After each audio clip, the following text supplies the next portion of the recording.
ధూళినైన నన్ను దూతగా నిలిపావు.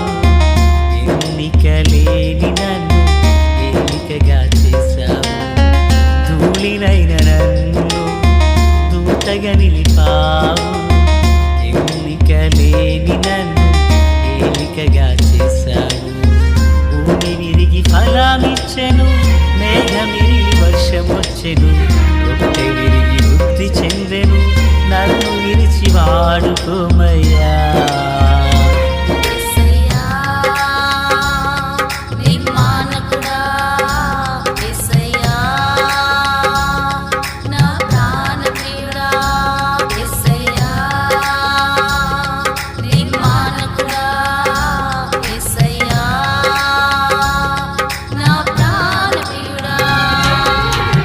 ధూళినైన నన్ను దూతగా నిలిపావు.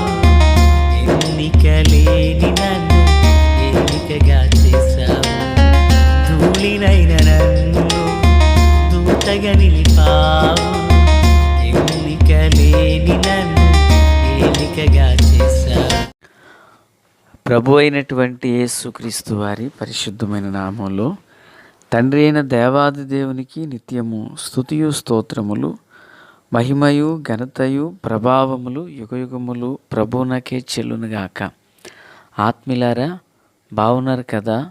దేవుని మహాకృపను బట్టి మరో పర్యాయము మనం ఇలాగున కలిసి దేవుని వాక్యాన్ని ధ్యానించుటకు మహాదేవుడు మనకి ఎంతగానో కృప చూపి ఉన్నారు. బాగున్నారు కదా? మనకు ఈ 14వ తారీఖు 2వ శనివారం మందిరములో యవనస్తుల ప్రత్యేకమైన ప్రార్థనలో బైబిల్ క్విజ్ ఒకటి ఏర్పరిచాము. పిల్లరా, ఆ పోస్ట్ మీకు గ్రూప్లో పంపించడం జరుగుతుంది. చూడండి, సిద్ధపడండి, పాల్గొనండి. ప్రభు యొక్క కృపను పొందాలని ప్రభు పేరట ఆహ్వానాన్ని తెలియజేయుచున్నాను. సంతోషం. నేటి దినాన వాక్య ధ్యానం కొరకైన భాగం సంఖ్యాకాండం 12వ అధ్యాయం 8వ వచనం నుంచి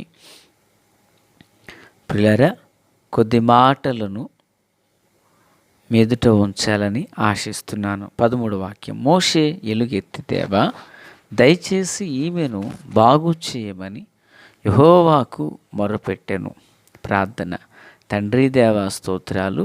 చదవబడిన వాక్యము మీది ప్రభు. మీ దాసుడనైన నన్ను మరుగు చేసి దైవస్వరమును వినిపింపచేయమని, రాకడ కొరకు రాజ్యం కొరకు సిద్ధపరచమని యేసయ్య మహోన్నతమైన నామంలోనికి ప్రార్థించిన మనవులన్నీ పొందియున్నామని నమ్ముచున్నాము మా పరమ తండ్రి.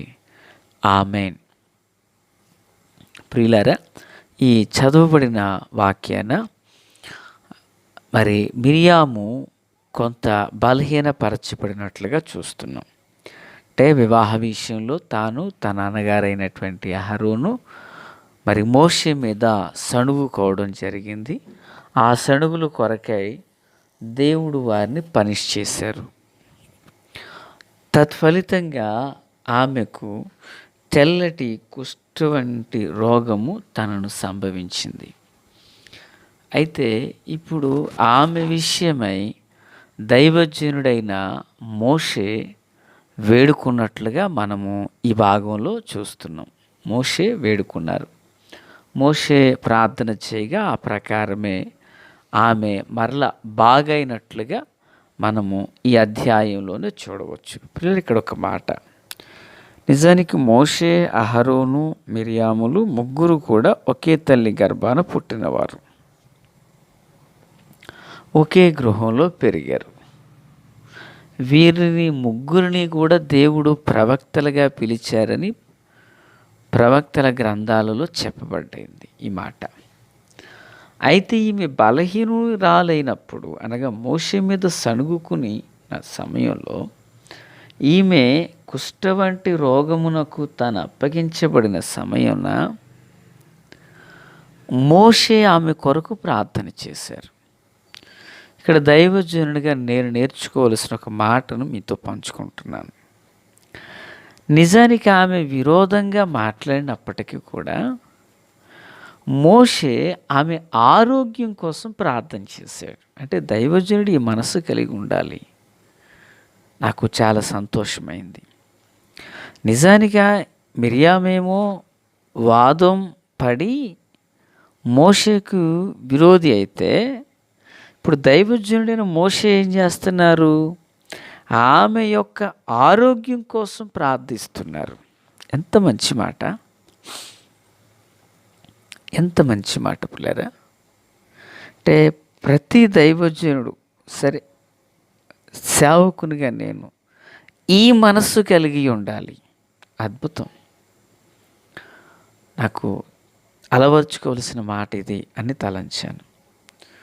మిరియాము మోషేని ఎంతను ద్వేషించినా, విరోధంగా మాట్లాడినా, దైవజనునిగా తాను తన విషయంలో తన బాధ్యతను నిర్వర్తించాడు. దేవునికి స్తోత్రం. అవునండి, ఈరోజు లోకంలో కూడా ఎంతోమంది క్రైస్తవులు ద్వేషించేవారు, విశ్వాసులు దూషించేవారు, సేవకుని హేళన చేసేవారు ఎంతోమంది ఉన్నారు. ఎంతమంది ఉన్నప్పటికీ దేవుడు మన మీద ఉంచిన భారం, మన హృదయాల్లో పెట్టిన భారం, మన మీద ఉంచిన ఆ భారం ఏంటంటే, వారు మనలను నిష్ఠూరపెట్టి ఉండినప్పటికీ వారి విషయంలో మనం ప్రార్థించవలసిన వారు. ఆమేన్. సేవకునిగా నేను. ఇక 2, ఇప్పుడు మిరియాము విరోధంగా మాట్లాడి ఏం పొందుకుంది? కేవలం రోగాన్ని పొందుకుంది కదా ప్రియులారా. రోగాన్ని పొందుకున్నారు. అంటే ఒక దైవజనునికి విరోధంగా మాట్లాడి తను బలహీనరాలయ్యింది.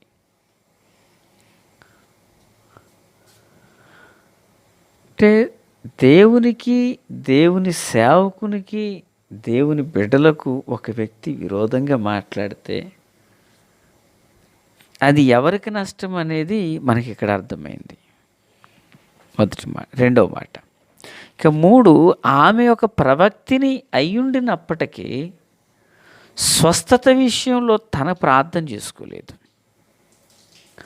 స్వస్థత విషయంలో ఆమె పశ్చాత్తాపపడలేదు. ఎందుకంటే దైవజనునికి విరోధిగా మాట్లాడిన హృదయం దేవుని దగ్గర మెత్తని మనస్సుతో ఎలా ప్రార్థన చేస్తారు ఆమె? పిల్లరా వింటున్నారు కదా? దైవజనుని గురించి విరోధంగా మాట్లాడిన ఆమె దేవుని దగ్గర ఒక మంచి మనస్సాక్షితో ఎలాగున ప్రార్థన చేయగలరు? ప్రార్థన చేయలేరు కదా. నా హృదయములో నేను పాపమును లక్ష్యము చేసిన ఎడల ప్రభు నా మనవి వినకపోవును అంటాడు భక్తుడు.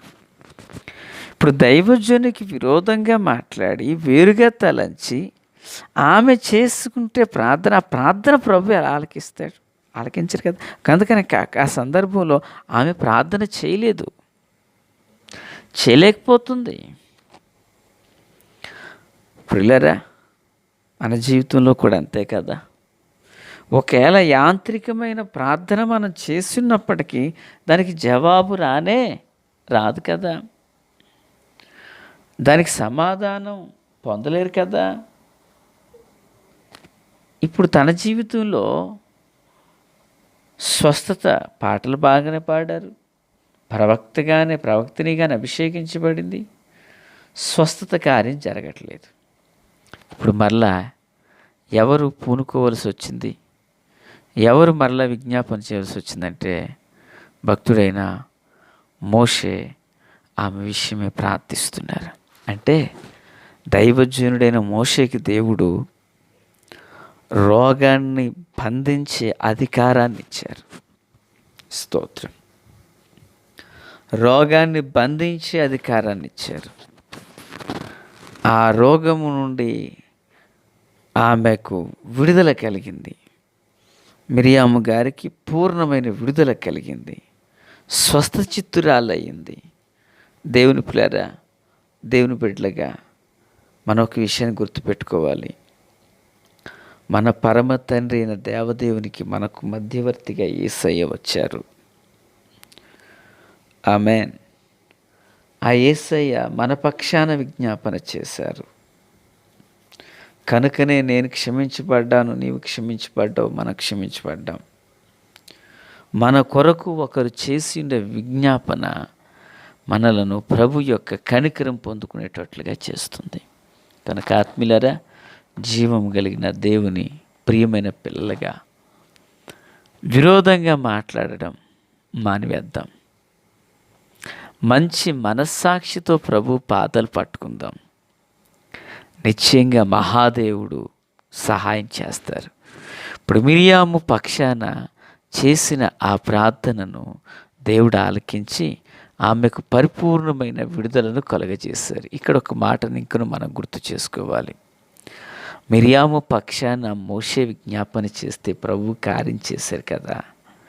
మన స్నేహితుల కొరకు మనం ప్రార్థన చేస్తే, మన బంధువుల కొరకు ప్రార్థన చేస్తే, రక్త సంబంధికుల కొరకు ప్రార్థన చేస్తే, స్నేహితుల విషయంలో, సంఘం కొరకు, మనం నివసిస్తున్న వీధి ప్రజల కొరకు, మనం నివసిస్తున్న గ్రామం కొరకు, మన పట్టణం కొరకు మనం ప్రార్థన చేస్తే ప్రభు వారిని బాగు చేయడా, ప్రభు వారిని ఆశ్చర్యకరమైన కృపతో నింపరా.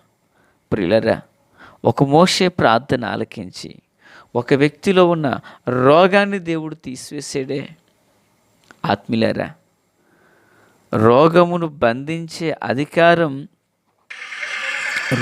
బంధించే అధికారం దేవుడు మోషేకు అనుగ్రహించారు, ప్రార్థించిన మోషేకి. మరి అదే జీవం కలిగిన దేవుని మనం సేవిస్తున్నాం కదా. క్షమించండి. మనము ఒక మోషే వంటి మంచి మనసుతో ప్రార్థన చేస్తే మహాదేవుడు తప్పక మనలను జ్ఞాపకం చేసుకుని కృపతో నింపే దేవుడునై ఉన్నారు. ఆ కృప చొప్పున దేవుడు మనలందరినీ దీవించునుగాక. ఆమేన్. తండ్రి దేవా, స్తోత్రం.